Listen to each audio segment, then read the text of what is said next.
Chapter 5 has finally dropped. The festival, the field of ink and gold, and the Corona! My jaw dropped seeing Flowery for the first time, and the Evangelion font was the cherry on top. They also made some of the fandom ideas canon, and you just know that Toby really loved the Woody boss fight and Undertale Yellow too. Also, Cell is my favorite flower, and I won't give any further explanation.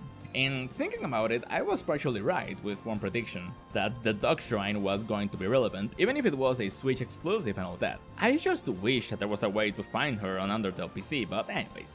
At the end of the chapter, Asgore is kidnapped by the Roaring Knight, and we manage to save Flowery on the Light World. Susie then decides that we need to bring Noelle into Castletown, finishing this chapter. But you know what? Depending on how we got to this point, that might not be a good idea. Just by the start of chapter 5, we know that Noelle is going to be very relevant on chapter 6. Yeah, we said the same about Asgore, believing that he was going to be the secret boss, Black Shard, Shadow Crystal, yada yada. It turned out that the Black Shard was, in fact, a piece from the Knight's sword, and the Black Shard keeps that form on the Light World. And on the other hand, Shadow Crystals only appear as pieces of glass, and yet they are stupidly powerful in the Dark Worlds, because according to Sean, they are broken dreams, failed dreams. But still, the reason why Mew Mew didn't went freedom mad is because the ghost possessing the doll is, well, a Lightner. I believe that Lightners are especially immune to this power. The reason why the ghost kept most of his sanity was because they were a Lightner. Gerson also rejected the Shadow Crystal, and the Knight didn't reach Rap on time to give him the Shadow Crystal. Also, Ram had a special bond with Chris, meaning that the only Darkners that were significantly affected by the Shadow Crystals were Jevil and Spamton. That's the thing we get from all of this. At the end, Spamton was the only one being manipulated, and Jevil was truly free. With that, we have one question answered, but keep all that in mind. With all of that, the only place we are yet to see turned into a dark fountain is a cold place, the Holiday Manor.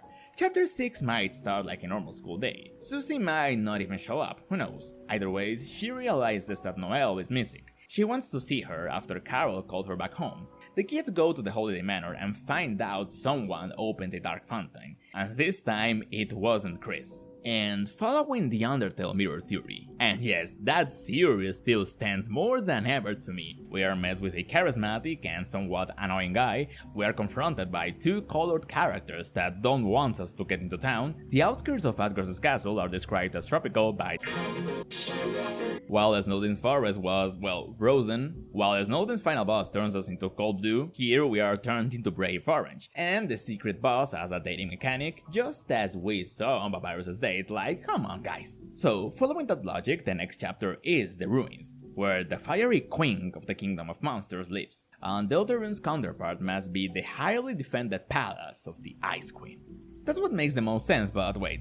Gerson said that Lord of the Hammers was never finished, mimicking the prophecy. Maybe it's the same here. If we do the prophecy route, we continue to write the story, our own Lord of the Hammers.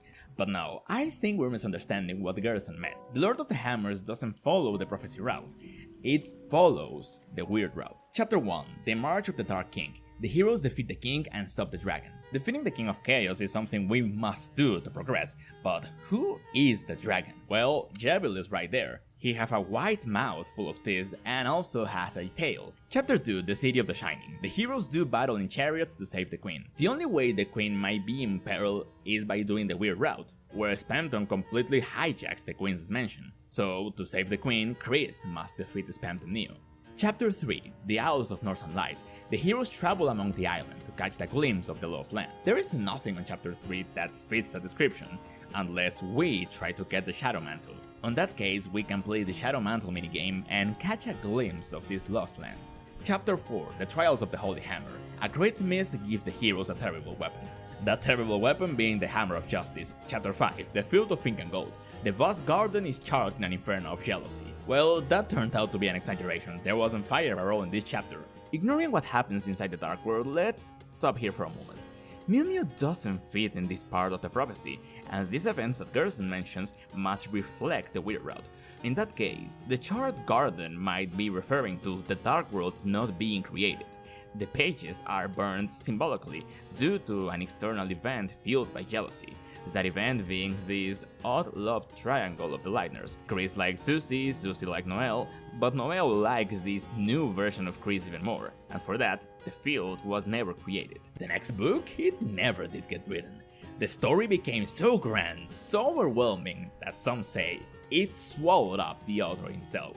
That's worded in a very interesting way. What if this refers to the chapter never being written because the author, or in this case, Chris, the player, was literally swallowed by the water, and thus chapter 6 was never written on this route because we skipped it entirely. And speaking of which, we really need to talk about the weird route this time. Just like in chapter 2, where we can cut the chapter in half just by doing the weird route, chapter 5 side B, as is officially named, is only like half an hour long. Chris wakes up to the festival, but he overslept. Susie already hanged out with Noelle, but she still wants to see what's left of the festival with us. The scene with SANS here plays exactly the same, and we'll get back to this in a few minutes. Susie does the punch card thing. The ice cream wasn't ready yet, and in the meantime SANS gives us a piece of bread. So we go to the lake to see Noelle, while Susie goes for the ice cream. And here, Noelle loses it completely. We thought we were the ones torturing her, but oh no, the rapist is getting raped this time. Noelle explains to us that she's tired of this life, and since Des disappeared, it's been getting worse for her. She describes it as if someone else has been using her body, and she couldn't do nothing but watch. But since Chris got injected by the soul, or well, since we've been trying to break away from the prophecy, following Spamton's advice, she felt different. Whatever happened to Chris, on her perspective, she knew this wasn't her friend, it was someone else entirely, and she loved that. The boring, creepy and sulky kid next door, whose brother was her missing sister's boyfriend, changed. I just can't imagine Chris's expression through all of this. Being told by your childhood friend that she prefers the sadistic overworld entity puppeteering your body more than you. And after seeing what Susie does to us on our date with Mew Mew, I don't really feel bad for her. Just as I was saying in another video, she wanted to be free, just like her sister. She was sick and tired of this life and wants to push forward.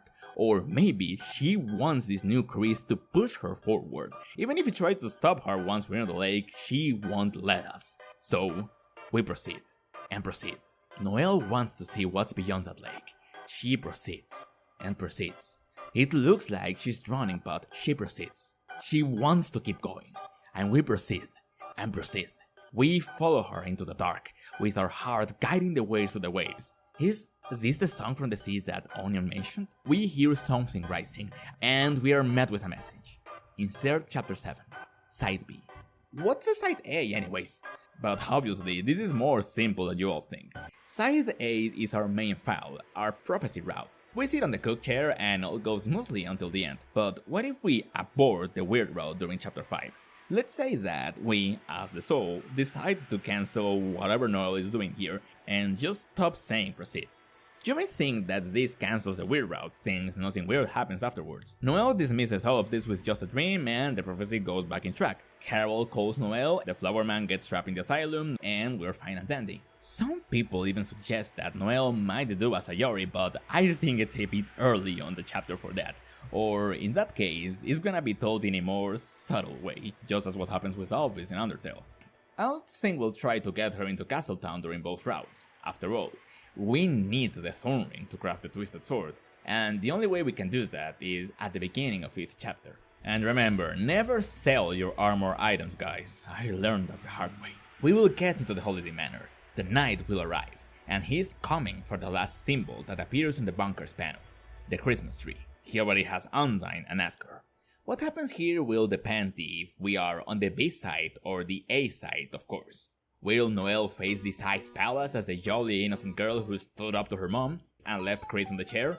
Or will she plunge into this realm as the girl who got a glimpse of power thanks to the soul, experience how it felt to harm other people, even real people, and now wants more?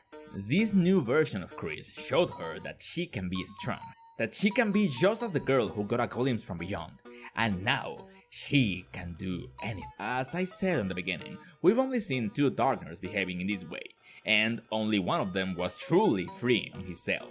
Noelle turned out to be just like Spamton in that regard. Both were given another chance by another worldly being, and she won't make the same mistake he did. If this new Chris won't take her beyond the lake, she'll free herself by other means. But what if just as her sister did. She's just following another tale.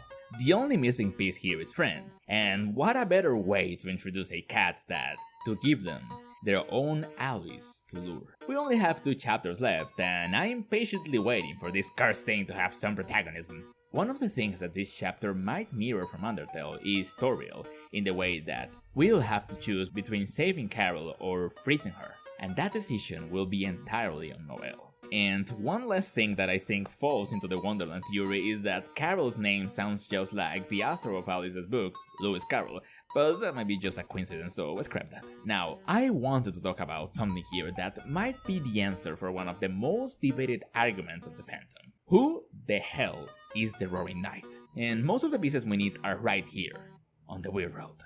Aside from SANS acting more suspicious than usual, like not letting the kids see what's beyond the lake at the Ferris wheel, this fat bag of bone meal is hiding something, and he's not even trying anymore. What I'm gonna say here follows a theory saying that Deltarune SANS is the same SANS from Undertale, and maybe the same SANS from another timeline. Now, for starters, the Snowden shopkeeper on Undertale says that one day he and his brother just popped out of nowhere. Same as here in Deltarune. Susie says that the Ferris wheel was run by someone else last year, and SANS just bought Krillby's store apparently. He and Papyrus are the only monsters and, I'll dare to say, characters on both games that are skeletons, and have their own font when talking. Not even Spamton, Jebel, or Flowery got that treatment, you know? Now, remember that thing I said about the punch card and Susie? On both routes, he asks her to draw a picture of her and her friends, so he doesn't forget. And did you know that on Undertale, if we do a pacifist route, a true pacifist route,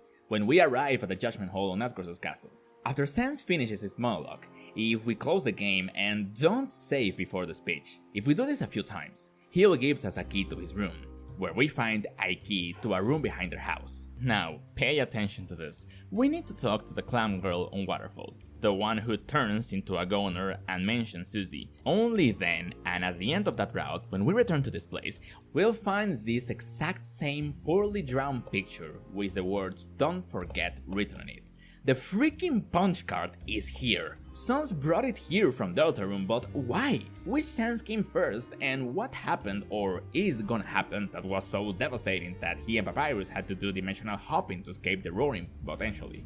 But I digress. I don't think that this SANS is working with the Knight. After all, he saved Toriel from going to the church, frustrating the Knight's plan. And in a way, I'm sure Chris is very frustrated. He had to make another dark fountain on Asgard's house, so that the Knight could kidnap him. And this time, SANS didn't got in the way. Also, I find it very funny that the song that plays once we leave the church, and that accompanies SANS during his date, are "The Place Where It Rained" and "It's Raining Somewhere Else." If Chapter 5's counterpart is Snowden, do you guys remember how Snowden begins? Flowey tries to manipulate us, we cross the door, a bright light flashes us, and we get into the forest. Now, what happens on Chapter 5 Weird Route? We follow Noelle to the lake, she goes crazy, there is a blind light, and we are dropping to the next zone? What I'm trying to say here is that the ending of the ruins and the ending of Chapter 5 share a few things in common, going by the Undertale backwards theory. And not only that, what if I told you that Undertale's Asriel and Kara, Frisk and Asriel, and now Deltarune's Asriel and Des, and Chris and Noelle have symbolically too much in common too. Undertale, a story of a monster prince named Asriel that got tricked by his adoptive sister, a human named Kara, to do something awful. Maybe she wanted freedom, revenge, power, we'll never know. She got Asriel to poison her, to use her soul to break the barrier, leading Asriel to a sort of ascension that eventually ended his life. But then, his essence got trapped into a flower, altered by the determination machine of the royal scientist. He got the power to reset his timeline, until Frisk stepped in to stop him. Deltarune's characters also went through this. Deltarune tells us about Asriel Dreamer and his childhood friend, December Holiday. She was always a rebellious girl, while Asriel came from a loving religious family, and one day they went to see something in the forest, led by December. From here, the information we're given is very vague. These two, and their siblings, went to where the forest would grow. The children followed the pointed tail of hell. In any case, December went missing. Asriel's dad only found a piece from the Knight's sword, and he found out about the dark fountains, but no one believed him. Both of these stories featured Asriel losing someone, but here the damage was psychological, and the instigator, both Des and Kara, went away in both stories. And now, Chris, Asriel's sibling, alongside Noelle, are involved in this new adventure that has something to do with Des' disappearance. In a weird turn of events, tempted by a broken darkner of these worlds, the girl who was left aside her whole life, who was told to obey and do as her mother said, felt powerful for the first time.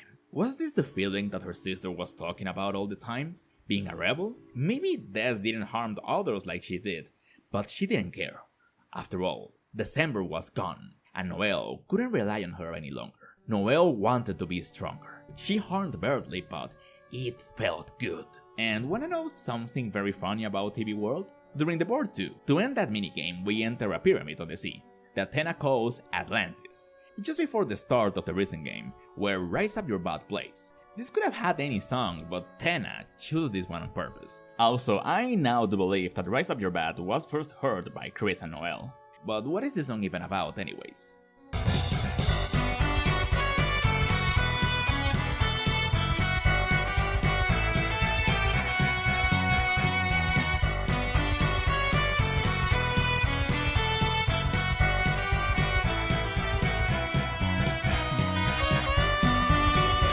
We follow her into the dark of the lake, with her heart as an arc that shines the way through the waves.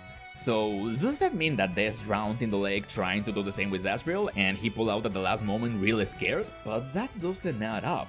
The Big Poster King says that whatever happened, it was in the forest, there was a blood shard, and it led to a dark world, but nobody believed Asgard. And this coincides with what the Organic said.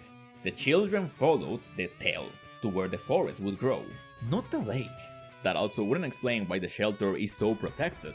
Whatever happened that gave Des the idea to go all into Atlantis happened either on a dream or on a different incident involving Kid Asriel, being a parallel to Undertale's Asriel. Maybe Des' corpse is in fact in the lake, or maybe the lake is literally the world's border. And even found out about something weird on the lake.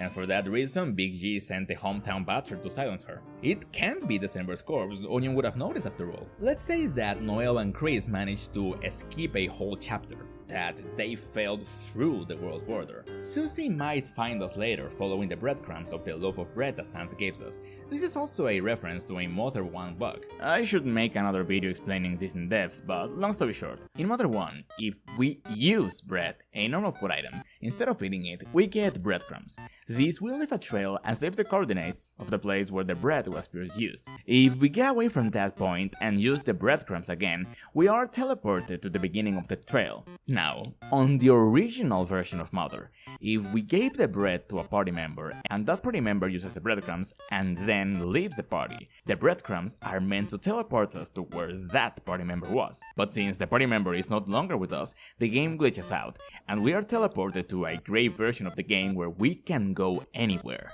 And did you notice that as we get farther and farther from the shore, the water gets grayer and grayer? It looks as if Noelle and Chris are no clipping out of hometown. That's why they managed to skip a whole chapter. Or more like Kara and Asriel did in Undertale, trying to break the barrier. But also, this particular glitch was referenced in Deltarune before. Remember all the stuff we must do in order to get the egg on chapter 3? Once we arrive on Mount Country, we can talk to one of the Rudins with a spyglass, where he shows us a monochrome field he refers to as evil and wrong. Very similar to the grass seen in Mother. Also, just for the record, Mother and Earthbound are interchangeable names. I'm not saying that this place in specific is Gaster Land, it's more like the Rudin is telling Chris, Light World Chris especially, to be wary of monochrome spaces. The same kind of monochrome space Noelle is taking us to. But if we were to follow the similarities between these two and Asriel and Kara, what happened to them? They were turned into Flowey, the main antagonist of Undertale. What if Noelle and Chris, after seeing the other side of the lake or falling through the world, were infused by pure darkness, gaining the ability to go anywhere they wanted, and turned into the roaring night? Noelle and Kara have a lot in common. Their actions are in the end determined by the player, and they are both sisters to their respective missing kids. Just as Kara knowingly used Asriel to break the barrier when they were kids to do harm, Asriel's body couldn't do it. They returned to the underground and were turned into Flowey. Maybe the same is gonna happen here. Noelle will use up Chris to free herself, just as her sister promised. But her wishes will be ignored, and the two of them will turn into the Roaring Night, a being infused with pure darkness that the mystery man can now manipulate however he wishes. After all, you need both a human soul and a monster if you really want to see what's beyond. That's why Asriel failed Des. He wasn't a human, but Chris is perfect. The B-side message, I think, will work just like Undertale, where Flowey says we are forgetting something after finishing the neutral route. So we talk to Alphys and finally we enter the lab. We were meant to see this place, but our curiosity led us here, aside from being hard luck the first time we play, of course. And again, something similar is going on here. These two are breaking out of the game loop, and will gain a power similar to Flowey's. Maybe the cage will be discarded, and the mystery man will use the soul plus Noelle's body, creating its Roaring Night, with the ability to open fountains and to travel to past chapters, just as Flowey had the determination to reset Undertale and toy with the monsters until Frisk arrived. And the only one who can save us now, thanks to the breadcrumbs we're leaving, is Susie. To those who wanted to see the Megalovania version of Susie might get what they wanted at the end, huh? Also, the Knight being an altered version of Chris might explain why Chris's Dark Worlds and the Knights look the same. And I also like the idea that Chris, the actual Chris, is not aware of who the Knight is, or that he is allied with Des's brainwashed husk. Also, there is the evidence of Chris's expressions and poses being very Knight-like, or some mannerisms acquired at childhood, like a little brother copying the mannerisms of an older sibling, since we know that Chris really looked up to Des. And regarding the SANS, I don't know what he's doing here. Maybe it's to help Susie to stop the Knight from being made, and that's going to be her Megalovania moment. And remember, Megalovania is not Kara's theme or SANS' theme. It's the song of we need to stop this big calamity from happening. Susie will try to stop the roaring, but at the end, she will fail. Even if we abort the weird route, Noelle is already too far gone, and something bad will happen that has to do with Friend tempting her to do something crazy, since Chris won't make her do it. She never gets into Castletown like Susie wanted, blocking us for getting the Thorn Ring to craft the Twisted Sword, and she will lash out against Carol somehow in the Dark World. SANS knows what we are up to on the full weird route, and gives us the bread for one of two reasons, so Chris and Noelle can find a way back home, or for Susie to follow the breadcrumbs on the lake, skipping a whole chapter to stop the creation of the Night and save Noelle. But anyways, that's all I have for today. I really hope you liked the video, guys, and if that's the case, remember to leave a like, subscribe, and hit the notification button. That really helps me and the channel. And let me know in the comments down below what do you guys think. The next video will be about the Hometown Butcher. I always knew that all of those NPCs that were just caster followers on Hometown looked very suspicious. Thank you all for watching, and I'll see you all next time.